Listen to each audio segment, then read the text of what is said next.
Mercredi donc, 29 juillet 2026.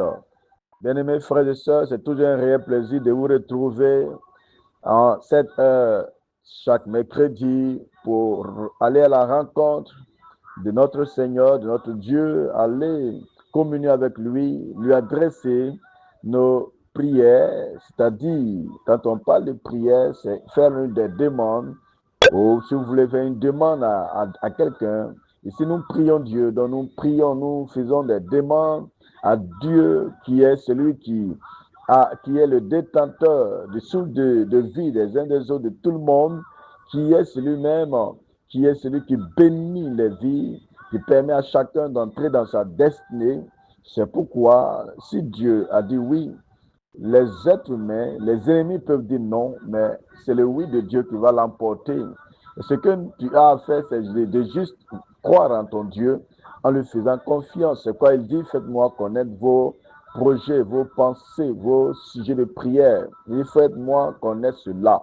Bien vrai que Dieu connaît déjà nos cœurs, nos pensées, mais c'est lui encore qui nous demande de lui faire connaître nos pensées, nos prières, nos désirs, afin, il dit par la prière de supplication. Bon, par l'apôtre Paul, Dieu nous permet de lui faire connaître constamment, régulièrement, ce que nous voudrions le voir faire dans notre vie. Il n'est pas question de, oui, Dieu connaît déjà mes pensées, ma pensée, ce que je veux, ils sont les reins. Oui, certes, Dieu sont les reins, mais c'est le même qui veut que nous prions, nous lui demandions ce que nous voulons. Alléluia. Et donc, soyez bénis et soyez vraiment disposés pour cette matinale Les Conquérants de ce matin, ce mercredi 29 juillet 2026.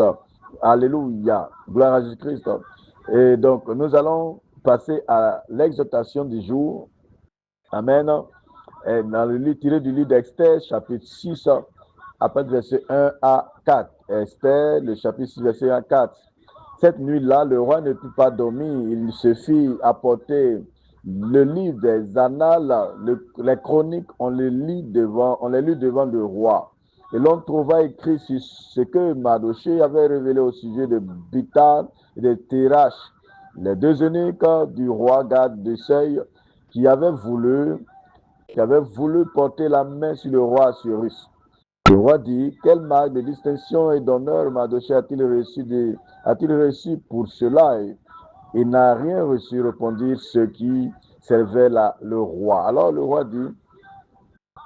dit, qui est dans la cour? Haman était venu dans la cour extérieure de la maison du roi pour demander au roi de faire pendre Mardochée au bois qu'il avait préparé pour lui. Amen. L'exhortation de ce jour va porter l'importance pour toi de prier afin de demander à Dieu de ne pas te laisser être confondu.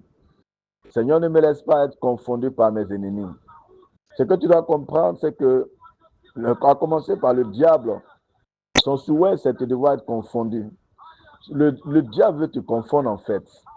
Alléluia. Même si aujourd'hui tu penses que ça va, mais laisse-moi te dire que le diable est en train de planifier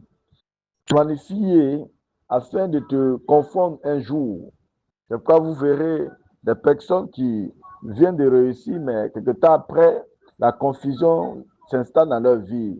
D'autres, ça peut être par la mort, d'autres, ça peut être par des maladies bizarres qui les empêchent même de travailler, d'autres, ça peut être des accidents, d'autres, ça peut être d'autres choses qui les confondent totalement. Et cela, c'est l'œuvre du diable, c'est le souhait du diable, et ce que le diable veut contre la vie des enfants de Dieu. Alléluia. Parce que nous connaissons la mission de Satan. Sa mission, c'est de détruire, voler, égorger. Alléluia. Mais la bonne nouvelle pour nous, c'est que Jésus aussi a une mission dans notre vie. Jésus aussi a une mission dans ta vie, celle qui consiste à te délivrer, à t'arracher des griffes du malin, à te protéger en tant que brebis de Dieu. Alléluia. Dans cette histoire de ce Esther chapitre que nous venons de lire, il s'agit de cette histoire concernant Mardochée et Haman. Amen. Mardochée, donc, faisant partie de ces Juifs qui s'étaient retrouvés dans le royaume de Perse, et qui était gouverné par le roi Assuérus. Amen. La Bible déclare que ce Haman qui donc va trouver grâce aux yeux du roi, qui sera élevé par le roi. Et donc, normalement, à chaque fois que Haman va entre chez le roi, tous ceux qui sont devant la porte du roi devraient s'incliner devant Haman. Amen. Et la Bible déclare que parmi ceux qui étaient devant la porte du roi faisait partie Mardochée. Mardochée était donc parmi ceux qui étaient devant la porte du roi, à l'entrée du palais royal. Et le problème ici, c'est que lorsque Haman entre dans le palais royal, Mardochée, lui, il refusait de s'incliner devant Haman. La raison est toute simple. Tout simplement parce que la Bible souligne dans l'Livre d'Esther, chapitre 3, que Haman était un Agagite, donc un Amalécite.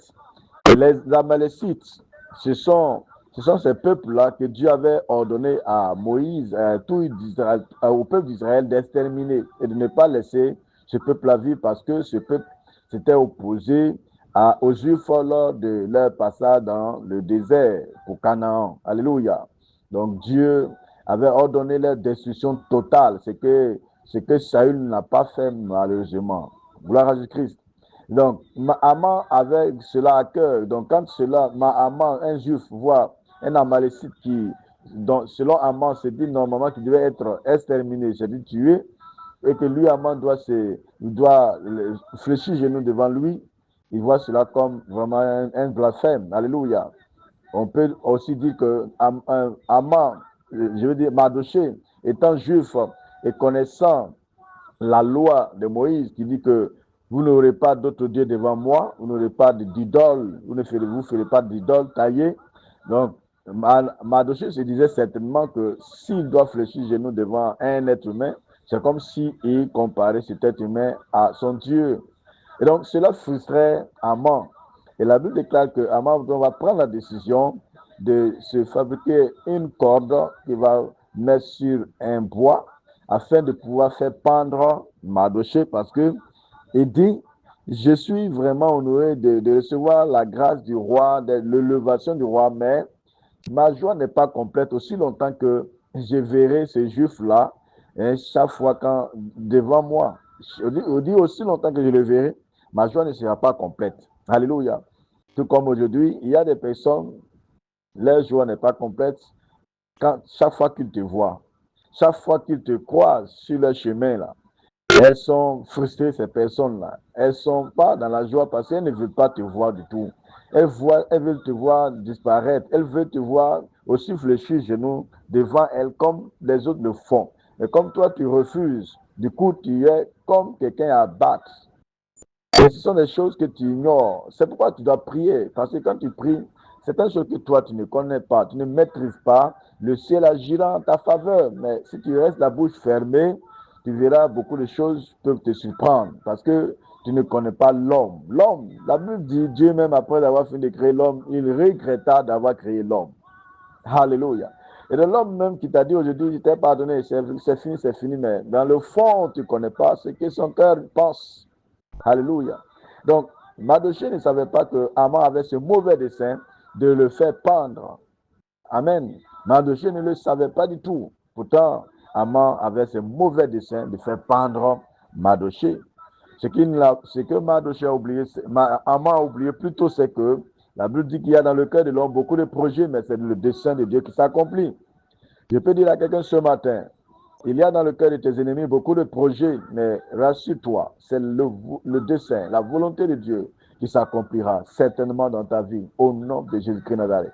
La volonté de ses ennemis ne s'accomplira pas. La volonté des sorciers ne s'accomplira pas. La volonté de cette maladie ne s'accomplira pas. La volonté de ces démons ne s'accompliront pas. La volonté des esprits méchants, des esprits de famille ne s'accompliront pas dans ta vie, dans le nom suprême de Jésus-Christ, parce que tu appartiens à ton Dieu, le Dieu créateur de tout l'univers, ton protecteur, ton défenseur, ton bouclier, ton rempart, ton soutien. Alléluia. L'éternel Dieu des armées. Et la Bible déclare donc, alors que Haman se préparait à faire pendre Mardochée, Dieu va changer les choses, la situation. Parce que, donc, dans le plan d'Haman, non seulement il voulait faire pendre Mardochée, c'est-à-dire il voulait confondre Mardochée. Il voulait rendre la vie de Mardoché confuse, une vie de confusion. Alléluia. Mardoché venait de recevoir une grâce, une bénédiction en voyant sa nièce Esther qui avait été élevée comme étant la reine de ce royaume, de ce roi, c'est-à-dire Assyrus, comme étant son épouse. Mardoché donc était honoré parce que sa nièce était vraiment était devenue la reine du royaume de Perse. Alléluia. Mais quelque temps après, cette joie va se transformer en un temps de peur, un temps de panique. Mardoché était dans la panique, dans la confusion, parce que en plus du fait que Haman voulait faire pendre Mardoché, mais il voulait exterminer tous les frères et sœurs appartenant à Mardoché, c'est-à-dire tous les Juifs qui étaient dans cette province, qui la Bible déclare qu'il y avait 127 provinces. Dans les 127 provinces, il y avait des Juifs dans tous les 127 provinces. Le royaume de Perse est cette, on pourrait dire, c'est la Syrie d'aujourd'hui. La Syrie d'aujourd'hui, le royaume de Perse. Donc, les 127 provinces s'étendaient de l'Inde à l'Éthiopie. Et donc, les Juifs étaient vraiment nombreux, beaucoup. Et Haman va tout faire pour vouloir exterminer ces Juifs-là, les frères de Mardoché. Alléluia. Je dis donc, la confusion, Haman voulait que Mardoché, non seulement que la confusion vienne dans sa vie, mais au sein même du peuple juif, au sein du peuple d'Israël. Il voulait la confusion totale, la consternation totale. Déjà, la Bible déclare que quand le peuple d'Israël, les Juifs, les frères d'Haman ont appris que vraiment il y avait un arrêt de mort contre leur vie, c'était la consternation totale. Partout dans toutes les provinces où se trouvaient les Juifs, où la nouvelle parvenait, ils étaient dans la consternation totale, dans la peur, dans la confusion. Ils étaient déjà confus. Alléluia. Et la confusion réelle que le diable voulait pour eux, là, c'était leur mort, leur destruction. Peut-être ce matin, il y a une nouvelle qui te donne d'être un peu confuse ou confus. Il y a une nouvelle qui te donne de vivre dans la peur, dans les soucis, où tu te poses des questions. C'est vrai, c'est un message pour l'ennemi qui dit que à travers ce message, l'ennemi essaie de te faire croire que son souhait, c'est de te voir être confondu. Son souhait, c'est de te voir être confus. Oui, exactement que et le diable, l'ennemi passera toujours par des hommes, par des personnes qui pour pouvoir te confondre. Parce que le plan du diable en cette période, en voulant s'attaquer à Mardoché aux Juifs, c'est de s'attaquer au peuple de Dieu. Parce que le diable sait que ce peuple-là appartient à Dieu. Quand le diable sait qu'une personne appartient à Dieu, cette personne a la crainte de Dieu. Cette personne aime Dieu dans une famille, dans un quartier, dans un secteur, dans un lieu de service. Satan s'en prendra à cette personne-là, la combattra. Vous allez remarquer que la plupart des personnes dans certains endroits, dans votre quartier, dans votre famille, dans votre lieu de service, qui vivent la vie comme elles veulent, qui n'ont pas Dieu dans leur vie, qui n'ont pas la crainte de Dieu, vous avez l'impression que ces personnes ne sont pas persécutées, ces personnes ne sont pas attaquées. Exactement parce que tout simplement, cette personne qui a Dieu dans sa vie, qui a refusé de s'aligner, de se mettre dans le rang, pour pouvoir adorer le diable, pour pouvoir servir le diable, cette personne sera attaquée, sera la cible de Satan, elle sera la cible du diable. C'est pourquoi vous êtes la cible du diable, c'est pourquoi tu es la cible des sorciers, c'est pourquoi tu es la cible de l'ennemi. Le diable s'en prend à toi, l'ennemi s'en prend à toi, parce que tout simplement tu refuses de fléchir les genoux comme Haman refusait de fléchir, donc plutôt Mardoché refusait de fléchir donc les genoux devant Haman. Alléluia. Il arrive souvent dans nos familles, toi qui refuses d'accepter certaines choses, on trouve que c'est toi qui es méchant, c'est toi qui es mauvais. Alors que c'est parce que normalement, logiquement, tu trouves que cela n'est pas logique, cela n'est pas normal. Faire cela, c'est contre nature, c'est contre nature. Mardoché voyait le fait de vraiment s'incliner devant Haman comme un acte d'abomination. Il dit, ce que je ne ferai pas jamais. Et Dieu donc a prouvé qu'il était du côté de Mardoché. Dieu a prouvé qu'il était du côté de Mardoché parce que ce que Haman voulait que ça arrive à Mardoché, cela va se retourner contre lui-même. La Bible déclare qu'une nuit, Dieu va donner de l'insomnie au roi Assyrus. il va passer toute la nuit sans sommeil. Et au point où il va se mettre à lire les livres, les anciens livres écrits par ses proches. Et donc, dans ces livres de souvenirs, il va se découvrir une partie où il va se rappeler cette histoire où Mardochée l'avait fait éviter la mort, parce qu'il y avait deux personnes qui complotaient contre le roi Assuérus. Et c'est Mardochée qui, étant au courant de ce complot-là, va dévoiler le mauvais plan de ces deux personnes-là. Amen. Et ces deux personnes ont été tuées, voilà, ont été pendues. Mais c'est que la Bible disait que Mardochée n'a pas été récompensé. Donc, Dieu a réveillé la mémoire du roi Assuérus pour que le roi Assuérus puisse récompenser Mardochée. Et donc, le roi appelle donc ses proches, il leur demande, ses notables, il leur demande que doit-on faire pour la vie d'une personne, dans la vie d'une personne qui a fait ceci pour le roi. Et ils lui ont dit, mais il faut que cette personne soit honorée, il faut mettre cette personne sur un cheval, il l'a fait promener dans toute la ville. Ça, c'est Aman même qui le dit. Aman qui le dit parce qu'il ne savait pas que cela, il pensait que cela, en fait, il s'agissait de lui. Il pensait que c'est lui que le roi voulait honorer, en fait. Il ne savait pas que c'est la personne qu'il voulait tuer là. La personne contre qui il était là, c'est cette personne-là que le roi voulait honorer. Il ne le savait pas. Donc, là encore, pour dire à quelqu'un ce matin, tous ceux qui veulent ce mauvais sort pour toi, cette confusion pour toi, ce qu'ils ne savent pas, c'est que le plan de Dieu par rapport à leur plan, c'est différent, c'est opposé, carrément opposé. Ils veulent te voir disparaître de ce monde, mais Dieu veut te voir vivre longtemps. Longtemps parce que tu as une grande mission sur la terre des hommes. Même si présentement, tu n'espères pas, même si présentement, tu te dis pour toi, c'est fini. Pour toi, tu as l'impression que le ciel tombe sur ta vie, sur ta tête. Mais je te dis, nous servons le Dieu vivant, nous servons le Dieu vrai, nous servons le Dieu réel. Oui, c'est que les plans de tes ennemis sont opposés au plan de Dieu. Dieu a un merveilleux plan pour toi. Dieu a un merveilleux plan pour toi. Il a de merveilleux projets pour ta vie. Ce n'est pas ce que les sorciers pensent que Dieu pense pour toi. Non, il y a ce que les sorciers pensent pour toi, mais il y a ce que ton Dieu pense pour toi. Ton Créateur qui t'a créé à son image, qui t'a envoyé dans ce monde en mission, avec une mission bien précise. Cette maladie, ce qu'elle pense, cela ne va pas se réaliser. Cette maladie dans ta vie, ce qu'elle pense, cela ne va pas se réaliser. Cela te quitte, elle va échouer. Elle a déjà échoué à sa mission dans ton corps, dans ta vie, par la puissance du Saint-Esprit, au nom de Jésus de Nazareth. Alléluia.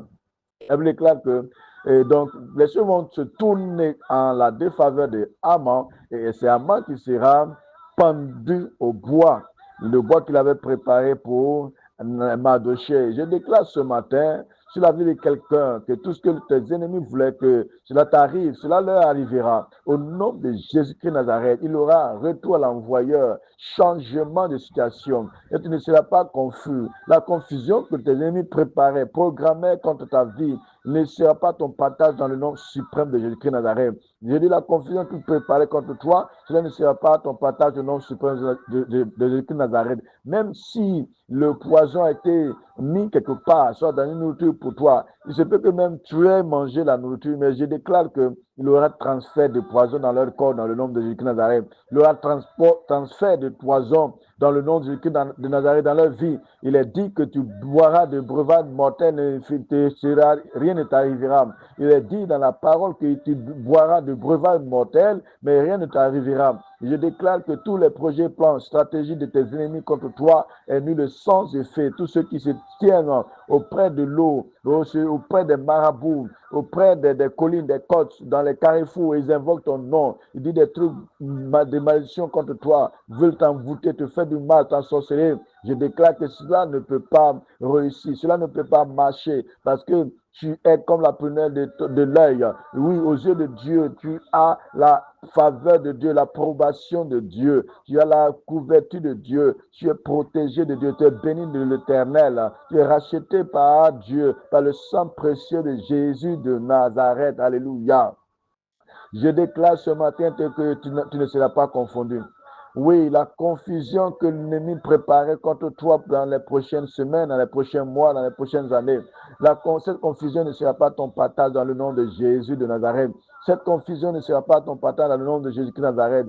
ta lumière ne s'éteindra pas au beau milieu de la nuit au nom de Jésus de Nazareth. Je déclare que ta lumière ne s'éteindra pas au beau milieu de la nuit au nom suprême de Jésus de Nazareth. Ta lampe sera toujours allumée parce que ton Dieu est avec toi. Ta lampe ne s'éteindra pas. Ta lampe ne s'éteindra pas. Tous ceux qui souhaitaient voir ta lampe s'éteindre au beau milieu de la nuit, oh oui, leur attente sera vaine au nom de Jésus. Cela ne marchera pas, cela ne bougera pas, parce que ton Dieu a sa main sur toi. Et tout ce que tu feras te réussira. Tout ce que tu feras te réussira par la grâce de Dieu, par la faveur de Dieu. Les esprits de famille, les démons de famille, les fétiches des régions qui s'élèvent contre toi, qui te combattent, qui te réclament sans ce jour. Je déclare ce matin que le sang de Jésus te réclame aussi. La puissance de la résurrection parle en ta faveur. Le sang de Christ te réclame également. Le sang de Christ te réclame également. Le sang de Christ réclame ta vie, réclame ta réussite, réclame ta guérison, réclame ta prospérité, réclame ta victoire sur tes ennemis, réclame ton triomphe sur l'adversaire. Le sang de Christ te réclame au nom de Jésus. Le sang de Christ, la réclamation du sang de Jésus, là, ce n'est pas pour te faire du mal, mais c'est pour rappeler à Dieu ce à quoi tu es destiné sur la terre, ce pourquoi Christ a payé le prix à la croix pour toi, ce pourquoi Christ est mort pour toi et que cela doit t'arriver, ce pourquoi Jésus a versé son sang, tu dois vivre cela. Et étant donné que la longévité en fait partie, étant donné que la santé divine en fait partie, étant donné que la réussite en fait partie, étant donné que le mariage en fait partie, la fécondité en fait partie, tout ce que peut te donner la de vue dans la paix, dans la joie, dans ce monde en fait partie. J'appelle cela dans ta vie ce matin parce que le sang de Christ réclame cela en ta faveur, dans ta vie, dans le nom de Jésus.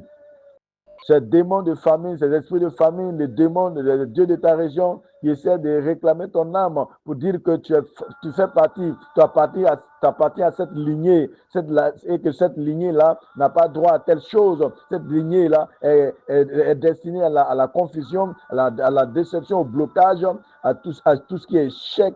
Je déclare ce matin que ces esprits de région, ces démons de région, ces fétiches de région ou de famille se taise maintenant au nom de Jésus-Christ de Nazareth, au nom de Jésus de Nazareth, au nom de Jésus de Nazareth. Oui, la confusion ne s'installera pas dans ta vie, la confusion ne s'installera pas dans ta vie, dans ton corps, au nom suprême de Jésus de Nazareth. Je dis, au nom de Jésus, de la même manière que Dieu a délivré Mardochée dans les mains d'Aman, Dieu te délivre en ce jour dans les mains de tes ennemis. Toute personne qui représente ton amant spirituel, le amant dans ta famille, dans ta petite famille, dans ta grande famille, dans ton quartier, dans ton lieu de travail, le amant spirituel qui a des mauvais desseins dans son cœur contre toi, au nom de Jésus, qui veut te voir tomber, chuter, qui chaque fois qu'il te voit ou qu'il entend parler de toi, son cœur se coupe. Il ne veut pas te voir, il ne veut pas qu'on parle de toi du tout. Je dis, ce amant-là sera pendu sur son propre bois, sur sa propre corde au nom de Jésus de Nazareth.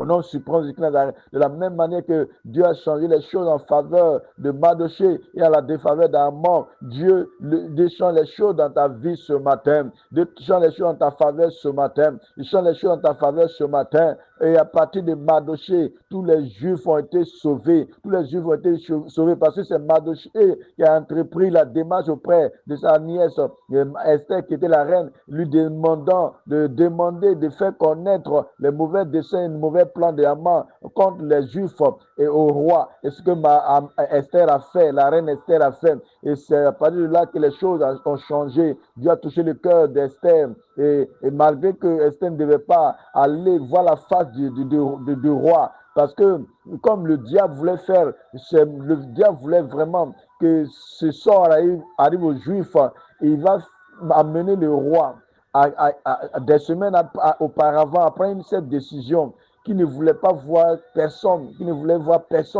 devant lui, à l'espace des 30 jours à venir, si le roi lui-même l'a appelé, si le roi n'a pas appelé cette personne, ne veut pas voir quelqu'un devant lui, et que cette personne qu'il verra même devant lui, là, cette personne-là sera tuée, que même ce soit sa reine, Esther, que ce soit même son papa ou sa maman, le diable a inspiré ce roi-là à prendre cette décision. Alléluia.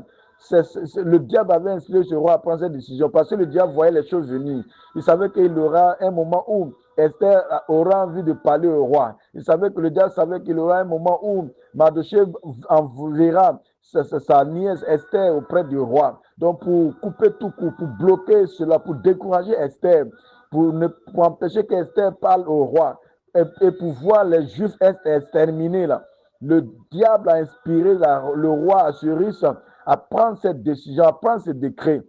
C'est pourquoi quand Mardochée a fait appel à Esther, sa nièce, en lui demandant d'aller parler au roi, Esther a dit, mais tu sais que dans ce royaume, le roi a pris ce décret interdisant toute personne de voir son visage. Et en l'espace de ces 30 jours, avant la fin de ces 30 jours, et que celui qui le fera sera mis à mort. Et donc, moi, la reine Esther, moi-même, je suis reine là. Ça fait des semaines, je n'ai pas vu son visage. Et aujourd'hui, tu me demandes d'aller voir son visage. Mais après cela, elle va prendre son courage. Elle va demander à tous ses frères. Elle dit, jeûnez, priez. Jeûnez, priez. Moi aussi, je jeûne. Et on va jeûner pendant 3 jours. Et j'irai à la rencontre du roi. S'il me laisse vivre, je vivrai. S'il me tue aussi, ça ne me fera rien. Alléluia, gloire à Jésus-Christ. Vous voyez, cette histoire ressemble un peu à l'histoire de notre Seigneur Jésus-Christ de Nazareth. Et il dit, Seigneur, mon Dieu, si tu peux vraiment m'épargner de cette coupe, mais toutefois, que ta volonté soit faite. Que ta volonté soit faite. Si tu veux que je parte à la croix, j'irai. Si tu peux m'épargner aussi, fais-le. Mais que ta volonté soit faite. Donc, Esther a dit à Dieu que sa volonté soit faite. Et la volonté de Dieu a été faite. Dieu va donner Esther de trouver grâce au roi, grâce aux yeux du roi, grâce aux yeux de son époux, qui avait interdit toute personne de voir son visage avant 30 jours. Mais ce jour-là, Dieu a disposé le cœur de ce roi. Je parle et je dis à quelqu'un ce matin, la Bible déclare dans le livre d'Hébreux, chapitre 13, verset 8, que Jésus-Christ est le même hier, aujourd'hui, éternellement. Oui, c'est que ce Dieu-là, notre Dieu a fait pour la reine Esther, en lui permettant de voir le visage du roi, sans que le roi ne puisse faire rien, ne puisse faire quoi que ce soit contre sa vie, alors qu'il interdisait toute personne de voir son visage. Dieu le fait de même pour toi. S'il y a un endroit, une personne que tu dois voir pour qu'il y ait un déclic dans ta vie et que l'ennemi essayait de le bloquer, de t'empêcher de voir cette personne, je déclare ce matin, à l'issue de ce mois de prière, Dieu permettra, Dieu orchestrera quelque chose, une situation qui va te permettre de voir le visage de cette personne. Oui, cet endroit que tu veux, où tu veux avoir accès, et que dont l'ennemi essaie de te bloquer, de t'empêcher.